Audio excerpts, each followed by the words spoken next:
Welcome to Projects for All. My name is Mike, and today we're going to do something a little different.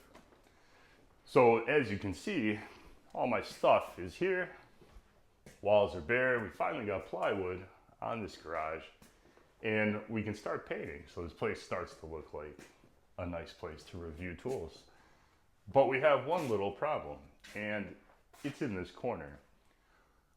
Last year, I had a 20 by 20 patio put in my backyard, and I paid a contractor to do it. And when he put the skid in the back alley here, he hit the garage with the forklift right back here and shifted his whole door forward. So I didn't notice it for about a week.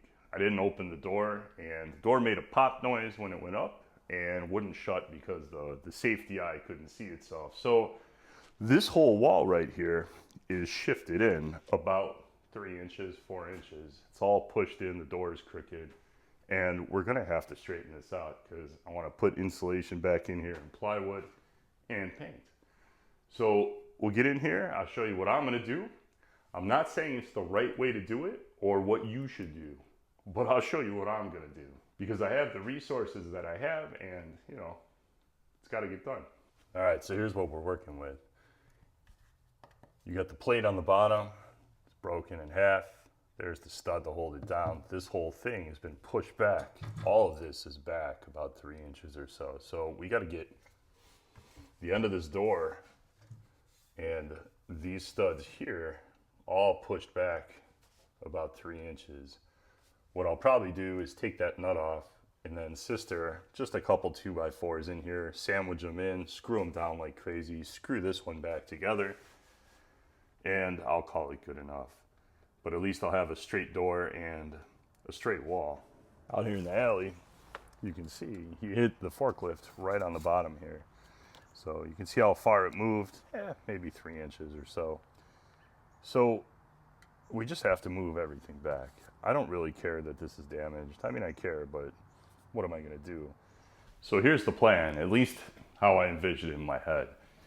This is a 6x6 beam that's mounted in an Ellis brand screw jack. This thing is crazy strong. I have 4 of them in my basement right now sitting on pylons holding up the center support, which is a wood 6x6 of my 100-year-old house.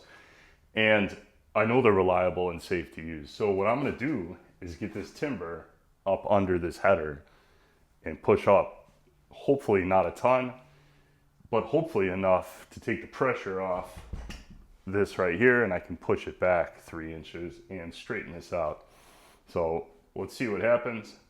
This is either going to be a real short video or a real long, ugly video. Let's see what happens. All right, so we're up under our header.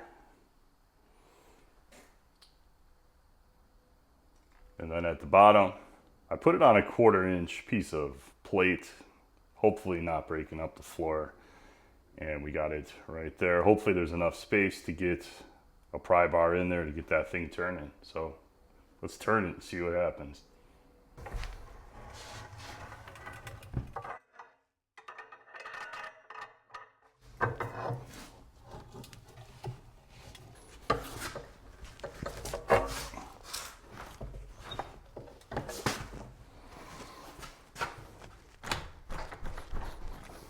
It's coming loose.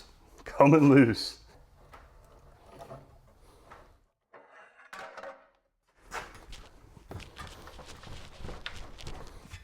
Let's open the door and see if we can't move it a little bit. So we have the pressure off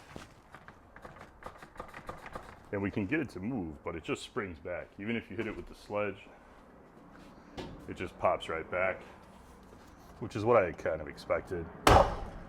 This is gonna get us nowhere. So new plan, we're gonna get an eyelet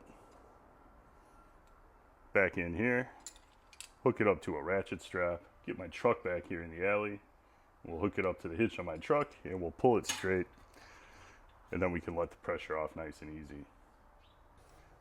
So I'm gonna hook this up to that. I'm gonna screw it back here, so then I can use this to actually lock it all together. That way it's not just hooked. You tell me. Tell me in the comments, would you put it here, eyelet here on the face, or would you put it around the corner? Because I'm worried I'm going to twist it but not a whole lot to mount it to.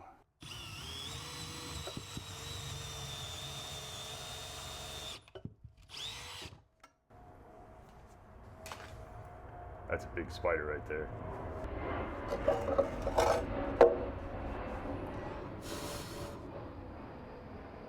See you later, spider.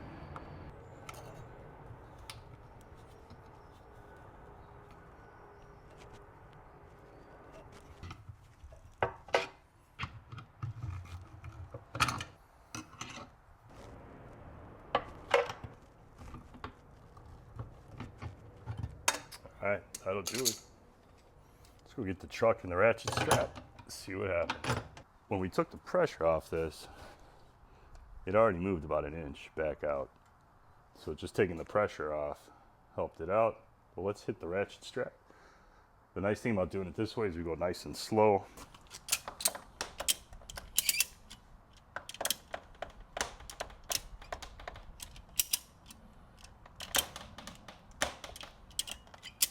Yeah, we're getting there.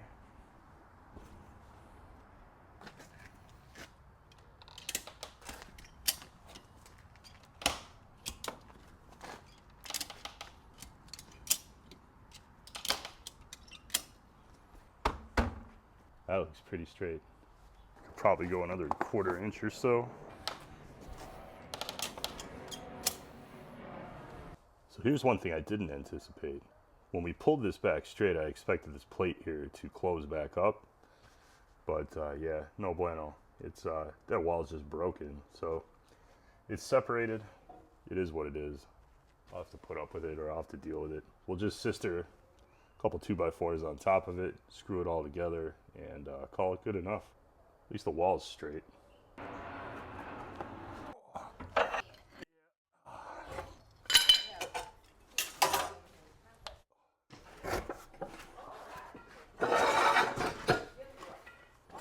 So we managed to get it fairly straight, and no one got maimed.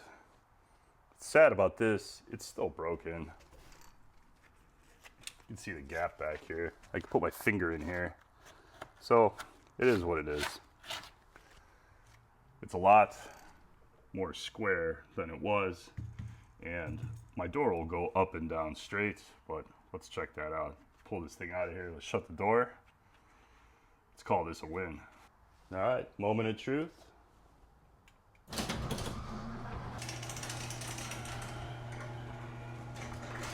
Ah, satisfying.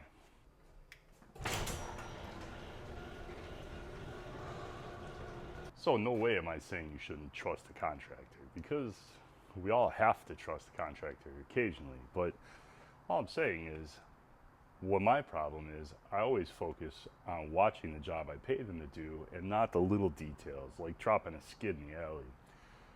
So when you hire a contractor, before you pay them, make sure you walk around everywhere they were, every little detail. Make sure before you pay them that everything is good. If you like the video, hit the thumbs up button. It really helps out the channel. I'll see you in the next one.